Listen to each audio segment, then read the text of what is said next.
Chapter 20. The minute Jake stepped in the door of the Dry Bean, Lorena saw he was in a sulk. He went right over to the bar and got a bottle with 2 glasses. She was sitting at a table, piddling with a deck of cards. It was early in the evening and no one was around except Lippy and Xavier, which was a little surprising. Usually 3 or 4 of the Hat Creek Cowboys would be there by that time. Lorena watched Jake closely for a few minutes to see if she was the cause of his sulk. After all, she had sold Gus the poke that very afternoon. It was not impossible that Jake had found out some way. She was not one who expected to get away with much in life. If she did a thing hoping a certain person wouldn't find out, that person always did. When Gus tricked her, and she gave him the poke, she was confident the matter would get back to Jake eventually. Lippy was only human, and things that happened to her got told and repeated. She didn't exactly want Jake to know, but she wasn't afraid of him either. He might hit her, or he might shoot Gus. She found she couldn't easily predict him, which was one reason she didn't care if he found out. After that, she would know him a lot better, whatever he did. But when he sat down at the table and set a glass in front of her, she soon realized it was not her who had put the tight look on his face. She saw nothing unfriendly in his eyes. She took a sip or 2 of whiskey, and about that time, Lippy came over and sat down at the table with them, as if he'd been invited. "Well, you've come in by yourself, I see," Lippy said, pushing his dirty bowler back off his wrinkled forehead. "I did, and by God, I intend to be by myself," Jake said irritably.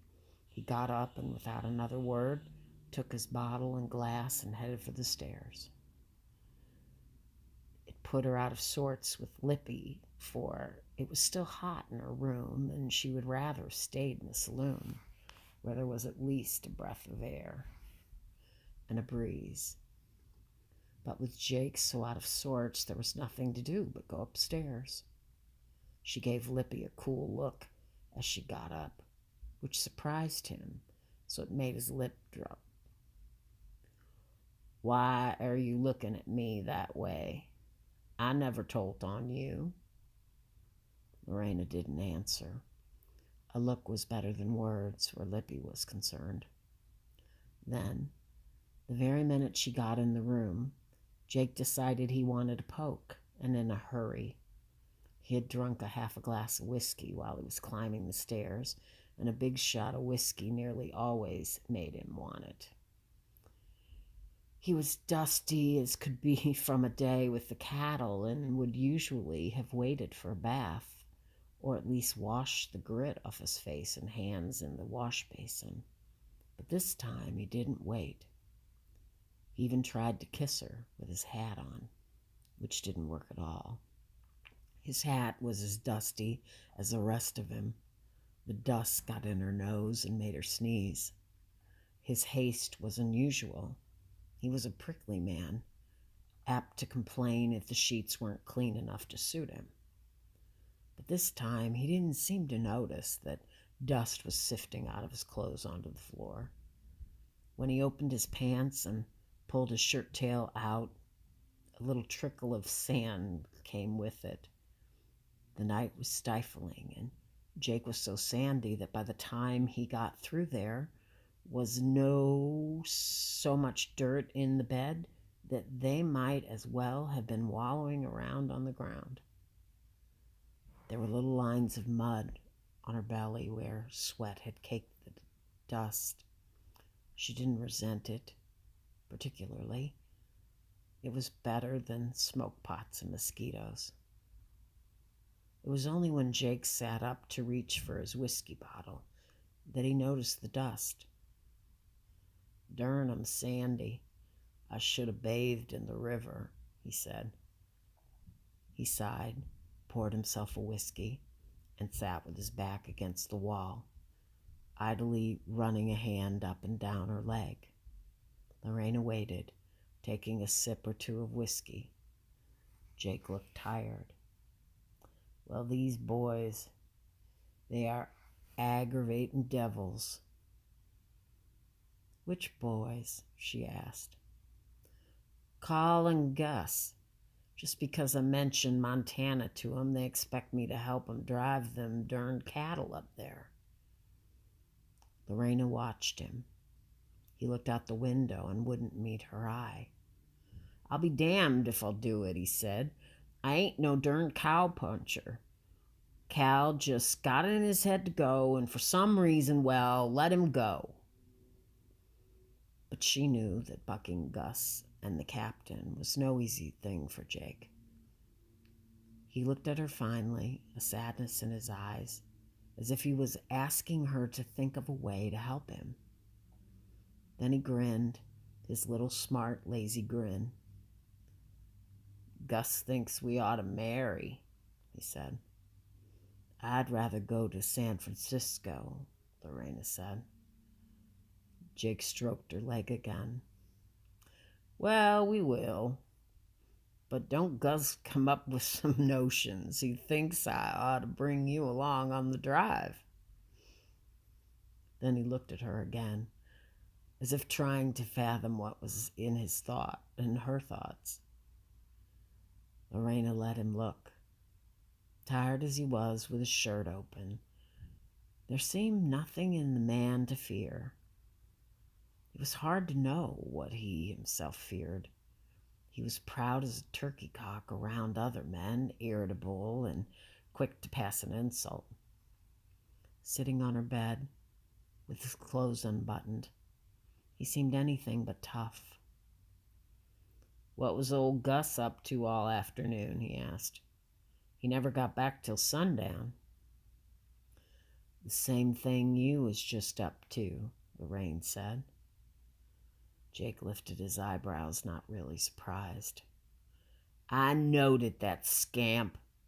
Left me to work so he could come and pester you. Lorena decided to tell it. That would be better than if he found out from somebody else. Besides, though she considered herself his sweetheart, she didn't consider him her master.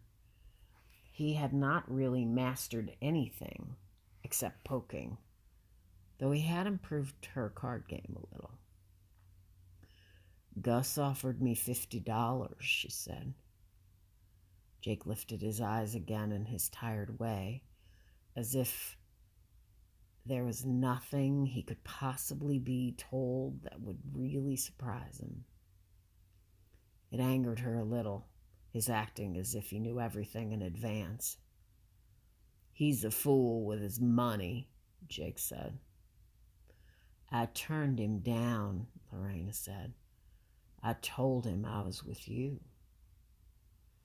Jake's eyes came alive for a moment, and he gave her a smart slap on the cheek, so quick she scarcely saw it coming.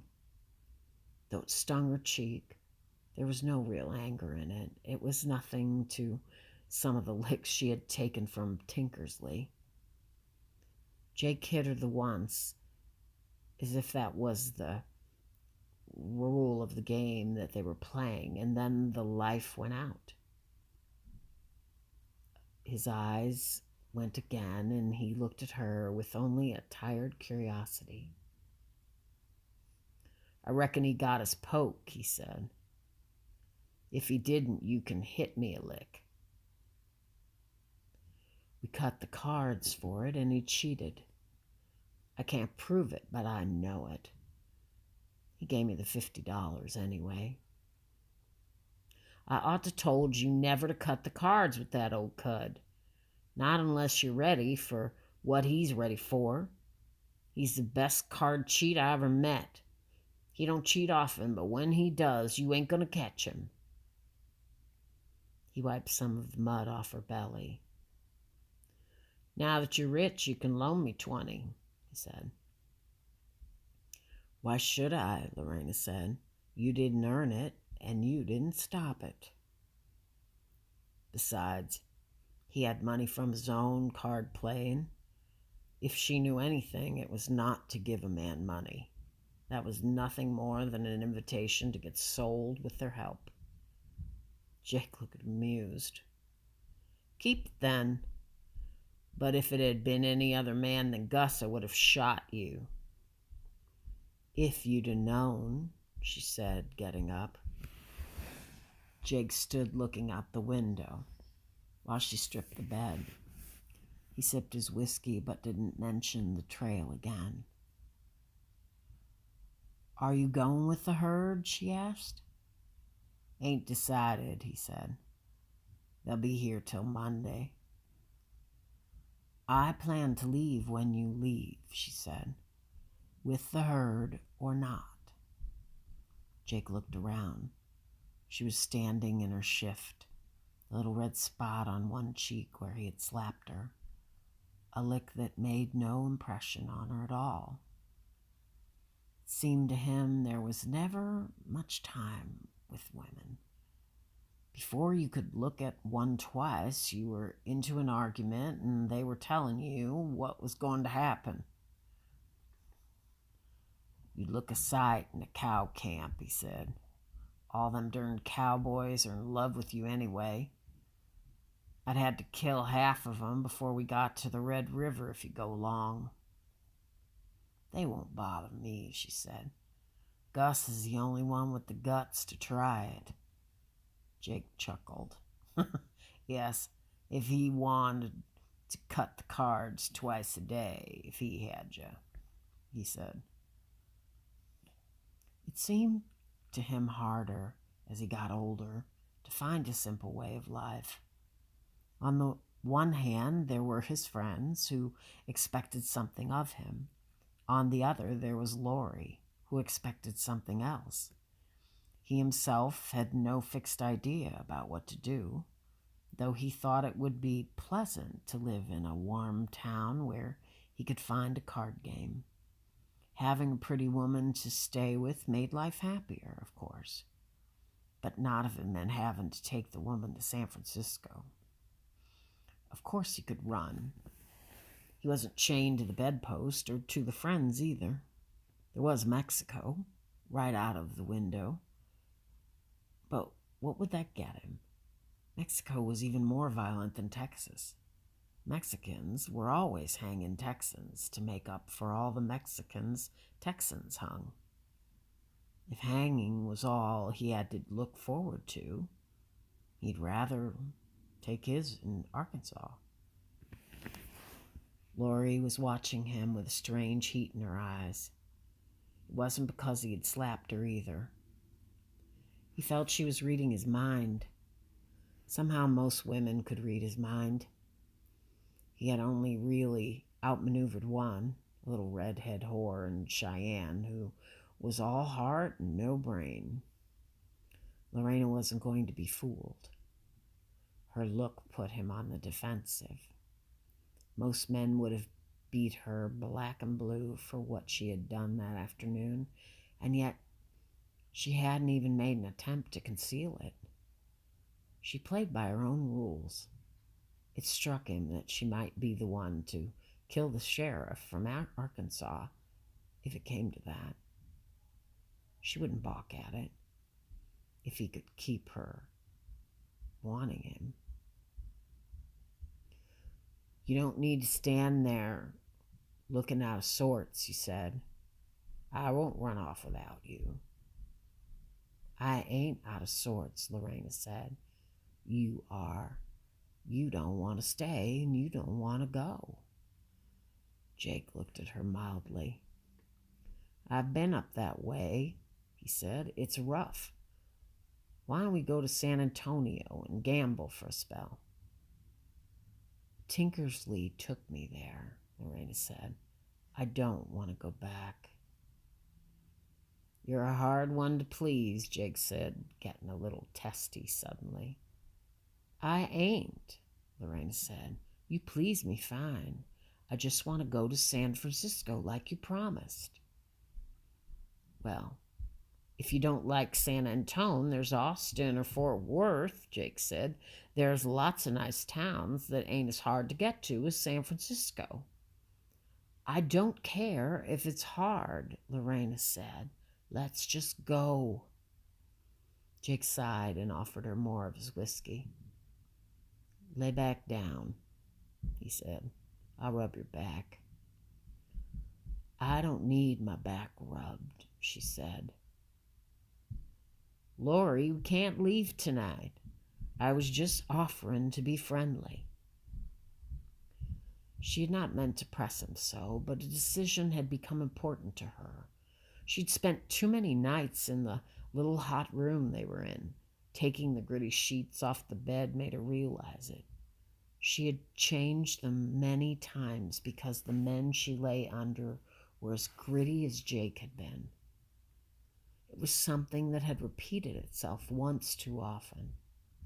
Now she was done with it. She wanted to throw the sheets, and maybe the mattress and the bed too, out the window. She was through with the room and everything that went with it. Jake's spoon might as well know it.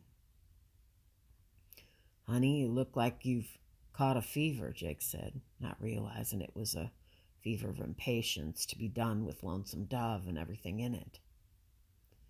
If you're set on it, I reckon we'll go, but I don't fancy living in no cow camp. Cal wouldn't have it anyway. We can ride with them during the day and make our own camp. Lorena was satisfied. Where they camped made no difference to her. Then Jake started talking about Denver and how when they got there, it would be easy to make their way across to San Francisco. She only half listened. Jake washed off as best he could in the little wash basin. She had only one spare sheet, so she put it on the bed while he was washing. Let's leave tomorrow, she said. But the herd don't leave till Monday, he reminded her. It ain't our herd. We don't have to wait for it, she said. There was something different about her, Jake had to admit. She had a beautiful face, a beautiful body, but also a distance in her such as he had never met in a woman. Certain mountains were that way, like the Bighorns. The air around them was so clear you could ride toward them for days without seeming to get any closer. And yet, if you kept riding, you would get to the mountains.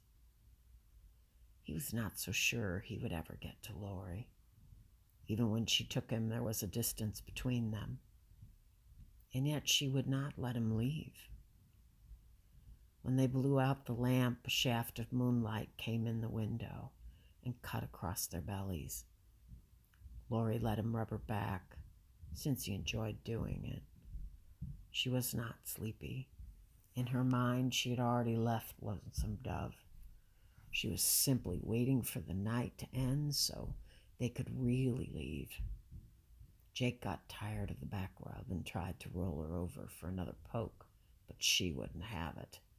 She pushed his carrot away, a response he didn't like at all. What's the matter now? He asked. Lori didn't answer. There was nothing to say. He made a second try, and she pushed it away again. She knew he hated to be denied, but didn't care. He would have to wait. Listening to his heavy, frustrated breathing, she thought for a while that he might be going to make a fight over it. But he didn't. His feelings were hurt, but pretty soon he yawned. He kept twisting and turning, hoping she would relent. From time to time, he nudged her hip, as if by accident. But he had worked all day. He was tired. Soon he slept. Lori lay awake, looking out the window, waiting for it to be time to leave.